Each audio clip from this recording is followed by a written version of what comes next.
the Holocaust! You eat a cow, it's the Holocaust! You murderers! When you're the victim, things look a lot differently from that angle. Would this House, against all our instincts and better judgment, go vegan? When I Googled what do people think about vegans in preparation for this debate, the results that came up were, why do people hate vegans? The war on vegans, the science of why people hate vegans, and vegophobia, which I had never heard of. We have even seen high-profile cases where vegans have been discriminated against. William Sitwell was ex-editor of Waitrose magazine, and he had to resign after an email was leaked where he joked about killing vegans one by one. NatWest Bank faced a scandal when a customer calling to apply for a loan was told by an employee that all vegans should be punched in the face. A key argument I can see for going vegan is the climate impact, namely that being vegan removes the large carbon impact created by farming animals. So think carefully before you vote tonight, for the future of the union's sake.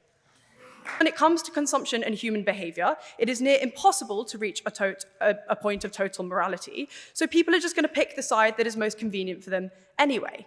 I think it's quite clear that if I came home this vacation and announced that I would no longer not just be eating meat, but no cow's milk, no honey, no eggs, no cheese, and so on, not only would I have to endure a lot of teasing and a traitor stamp on my forehead, but I'd also have to shop and cook for myself and opt out of a system where I don't spend the dregs of my student loan on quinoa. You may think that these are sort of funny and insignificant little arguments, but they speak to a wider truth that switching to veganism just isn't realistic or desirable for most people. Habitats are destroyed because of the rising demands for grains, not to mention the fact that these animals will simply cease to exist outside of a system of ownership. The animals that we consume are not built for nature, and I'm not sure what Proposition thinks will happen to them if we neglect them. I mean, I suppose either we domesticate them, I'm not sure if you want a cow actually in your house, but I also just think this is just as morally objectionable as milking them, or we leave them to die. No, thank you. Second, on humans. Quinoa, think about it. Once a staple food of countries like Bolivia and Peru, it has tripled in price since 2006. And whilst the richest in these countries gain from exporting it, the majority of people there just can't afford it anymore. Soya, too, it's now one of the leading causes of deforestation in South America. Yes, you may be less likely to get cancer if you eat a lot of greens. That doesn't mean you won't get it. Still, about 1 in 2 people in the UK get it every day. Most of those people could also, a lot of those people are also vegans and vegetarians, right? So it doesn't stand entirely on Proposition. I'm not here to put vegans on blast. It would be really unwise of me to do so, seeing as Disha is sat directly behind me and I'm quite scared of her. I just ask that we consider the effects of encouraging a huge shift in human behaviour that has existed for millions of years. It's not realistic, it's not fun, and it's not fixing the problem. Yes, there are some disturbing factors to meat consumption, but the same goes for any industry catering to billions of people globally. I hope that by the end of this debate, eyes will be opened. The orthodoxy, the herd opinion if you like, is that animal agriculture has little to do with climate change. I believe that is very wrong. I believe that based on data. The proposition asks that this house go vegan, not be vegan, implying that this is a journey, not a destination. And I highly recommend this journey on ethical, health, and environmental grounds. And it is undeniable that human civilization has adversely impacted life support systems on the planet.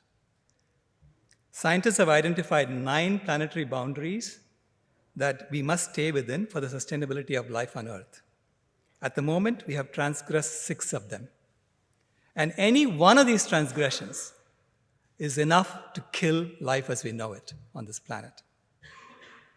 The good news is that when we go vegan, we help resolve all 6 of them. That's the power we have as individuals to reverse our existential crisis.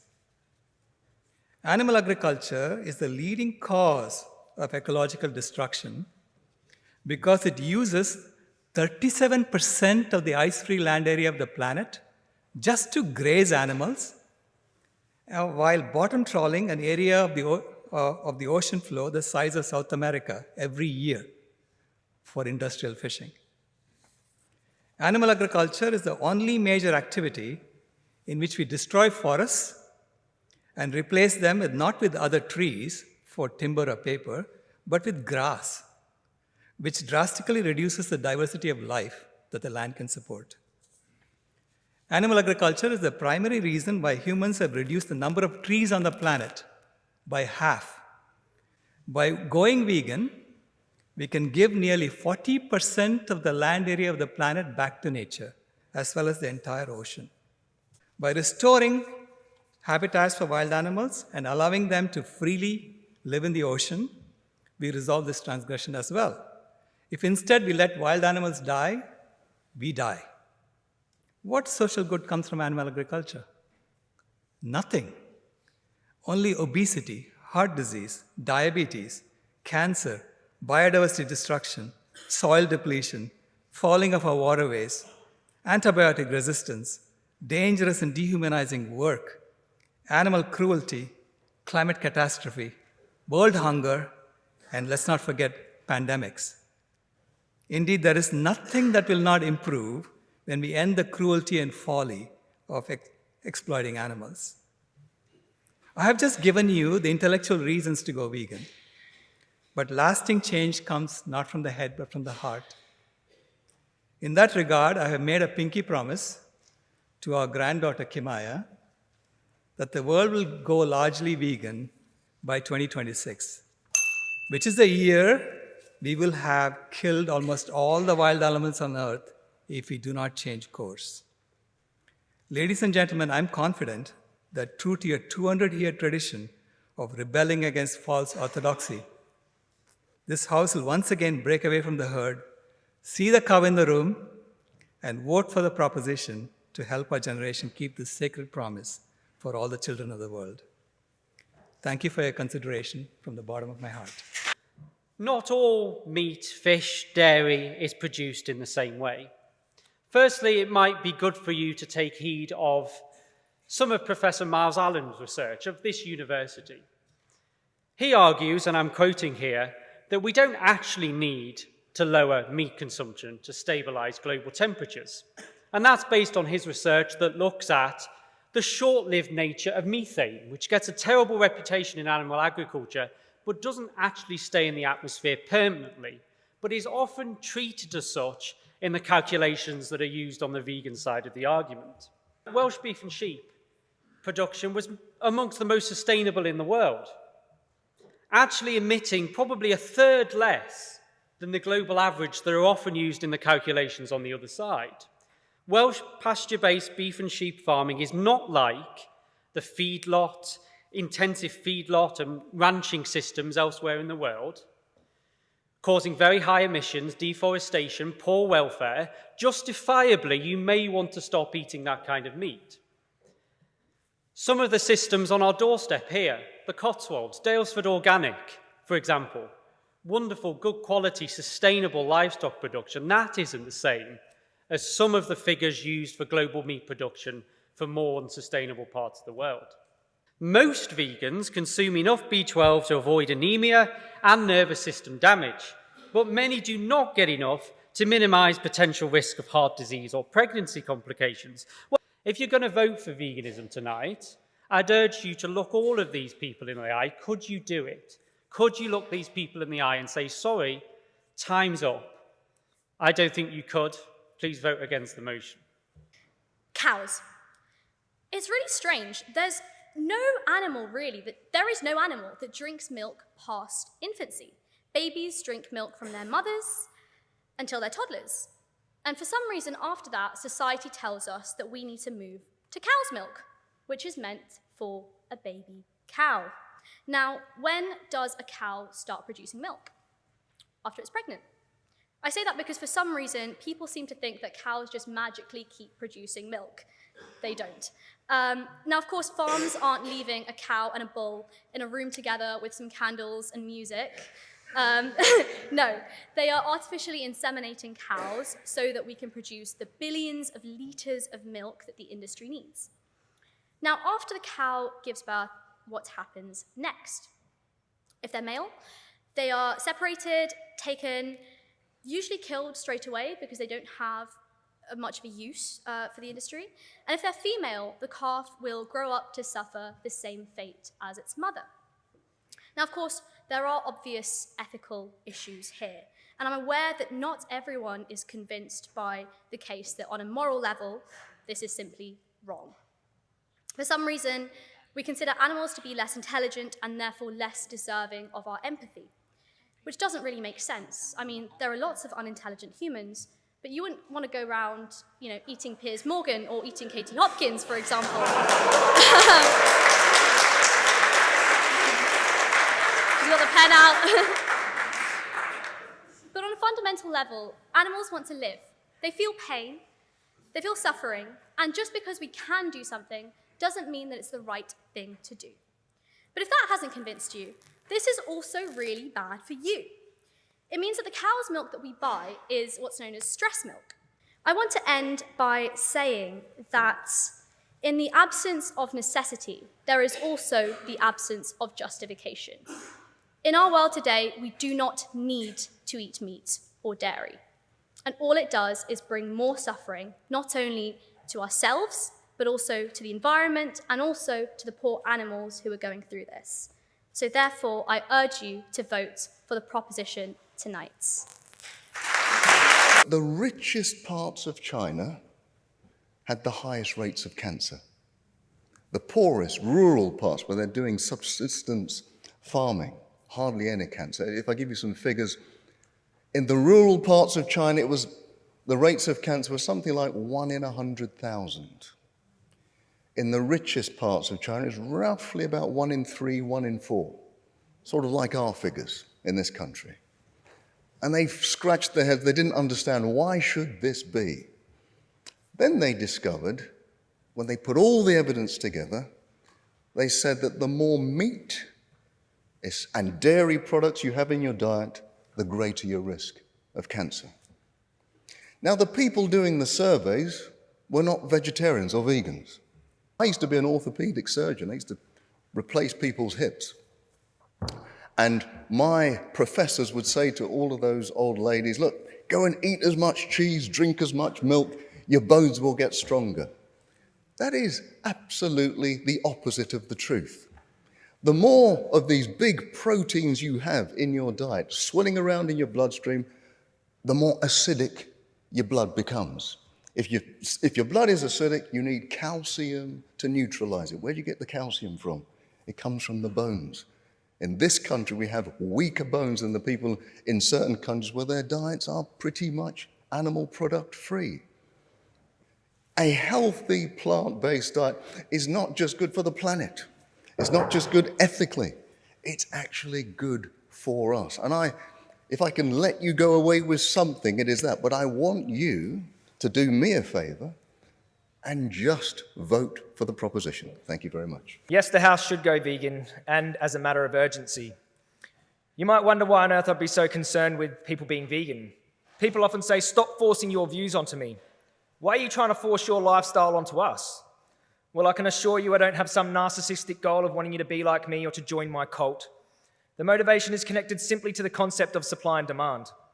When you go to the store, you take flesh or milk off of the shelves, they replace it with more, subsequently subjecting more animals to a life of abject suffering and a brutal killing.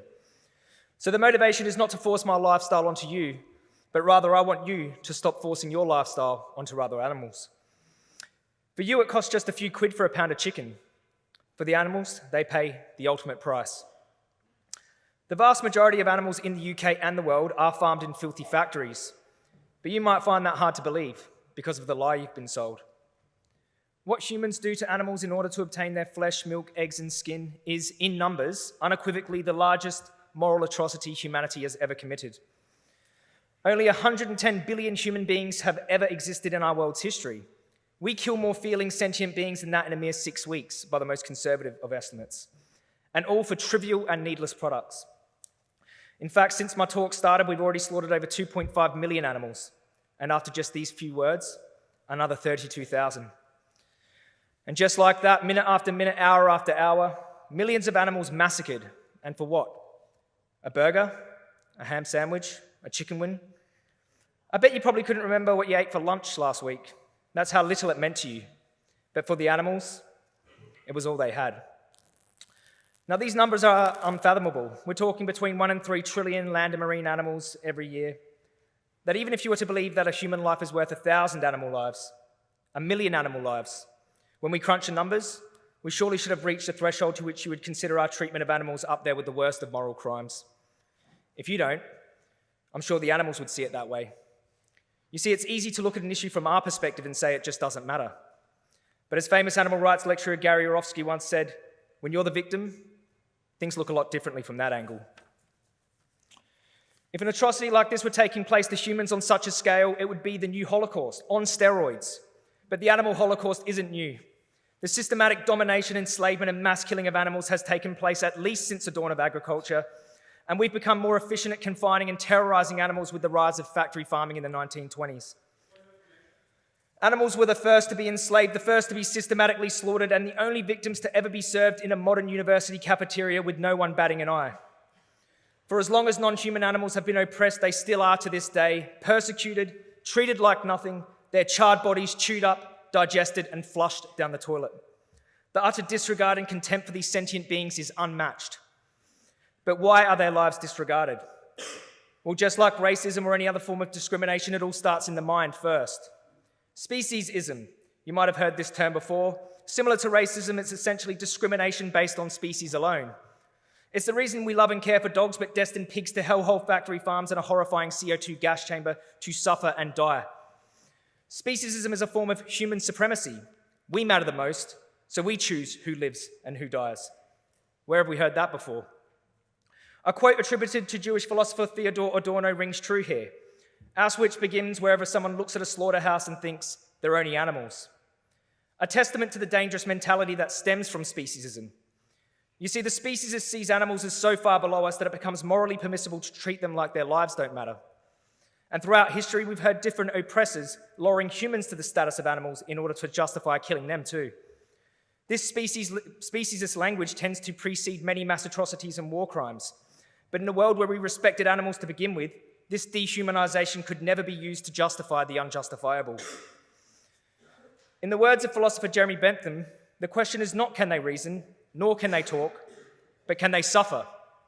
And I'm in the room with intellectuals and the well-educated, and we all know the animals we continuously subject to sickening farming practices for nothing more than taste pleasure can suffer, and suffer on an unthinkable scale they do. I've been an investigator for the last few years. I'm going to tell you some of the things I've witnessed in this time, and also some of the cruel and vile things humans do to animals in the name of our own selfish desires. I've seen mother pigs imprisoned in cages so small they can't turn around with their dead piglets sprawled on the ground around them. I've heard the chilling screams of 6-month-old pigs as they beg for mercy in dungeons filled with CO2 gas. I've seen chickens with their bodies half-eaten, fighting for their last breath on the cold, damp factory farm floor as the other birds continue to peck them to death. I've watched cows struggle to escape the knockbox, ripping their own horns off in desperation before being shot in the head, hung, and decapitated. I've seen calves stolen at birth while their mother bellows for their young, also he can take the milk that was meant for her baby. I've seen featherless hens with painful bleeding prolapses forced to continuously lay eggs for someone else's breakfast omelette. I've witnessed full-grown pigs being beaten to death with an iron bar as they convulse for close to a minute before being thrown in a bin like trash. The majority of these despicable acts took place on UK higher welfare farms and abattoirs. RSPCA assured, red tractor, free range, grass-fed are just marketing ploys to ease the conscience of the unaware consumer. It's trickery, a smokescreen that covers the true horrors of animal farming so that basic human compassion does not get in the way of meat industry profit. After hearing about the horrors of animal farming, the first thing that might come to your mind is, well, I don't agree with going vegan. That's a bit extreme. But it definitely should be done better. Let's treat these animals a little nicer before we kill them en masse. You will often hear the phrase humane slaughter being thrown around, as if putting the word humane in front of the word slaughter absolves us of any moral wrongdoing. Could you imagine someone using the phrase humane rape? Humane slavery? What about a humane genocide? Any decent person would scoff at the thought. Yet when it comes to the killing of animals, all of a sudden it's no problem. In principle, humane slaughter is a myth, a fairy tale. It only serves to make the killer feel more comfortable about killing and has nothing to do with the rights of the victim. If the animal's rights were truly being respected, then so would their right to continue living. Put yourself in the victim's position. Would you still consider slaughter humane if it were you walking down the kill line? You see, animals are always left dead last. Whether humans are at war or at peace, the animals are still oppressed. Even after wars end, peace is declared and the economy recovers and is robust. The animal killing machine is functioning at its peak. The animals are always left out of any peace deals. For them, the war never ends. We have waged an eternal war on the most innocent, defenseless beings that have no way of escape or retribution. Well, I guess war is the wrong word. It's more like a perpetual genocide, because in this case, the victims cannot fight back. They are truly gentle, fragile, and helpless beings, and humans capitalize in every twisted, conceivable way off of their helplessness. And their only crime is being born into the wrong species. It's for these reasons that I truly believe, and I hope you do too, that the House and the world should go vegan. Thank you. It's the Holocaust! You eat a cow! It's the Holocaust! You murderers! He has spent his life going around abattoirs, watching animals die. And that's what vegan people call a hobby. Do you remember with or from COVID? They died with or from? Linda McCartney. She died with or from being a vegan. Death is what happens to you when you're a vegan.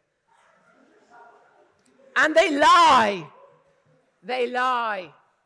They lie straight to your faces because they have a certain dress style, or they have a certain doctorate, or they have about 1 follower on Instagram. They lie to you. Nothing that they tell you is true. They even lie to themselves. The Bible says lying is one of the 7 deadly sins. The Bible says if you lie, it is because you hate yourself. And that is true of every single vegan I know. They hate themselves so much, they will only suck on quinoa for sustenance. And my question to people who say that being vegan isn't an endpoint, it's a journey, like they're on the bloody X Factor. You know where they want that journey to end up, don't you, good people? They want you sat in the dark, sucking on the arse end of a locust. They may sell you the journey like it's an attractive thing, but the end point of your journey is not attractive. Point of information, who asked? Yes, sir. I am a slave to desire, darling. What do you have to offer? Or is that too meaty for you? I so support vegans. I love you. I want you to join together with your miserable little friends who are all short. And I want you to be happy together, sucking on your locusts. I want you to be happy. But allow me, sir, the same tolerance and respect by allowing me to sit nuzzling, eating a whole cow from head to tail, as I do on a daily basis. I love meat, sir. I love it. And all I plea from you as a tolerant individual is to give me the freedom. Let these people have the freedom to choose. And the most vital point I came here to make is that there are some health issues that these individuals do not want to address. And that is the matter of testosterone. Because you know that if you do not eat meat, your testosterone levels are considerably lower than anyone else's. And if you do not eat meat, it is also proven that your member will be smaller than the good people who eat meat. And Darwin proved this point, survival of the fittest, my darlings. The glorious thing about vegans having very low sperm counts, those little things can barely swim. So this house may choose to go vegan, but should it do that, it will not have a biological future. Because survival of the fittest means we need the meat eaters. I ask you, I implore you from my icicle little frosty soul to completely wipe away the proposition and to vote with me and the opposition this evening. Thank you so much for listening to me.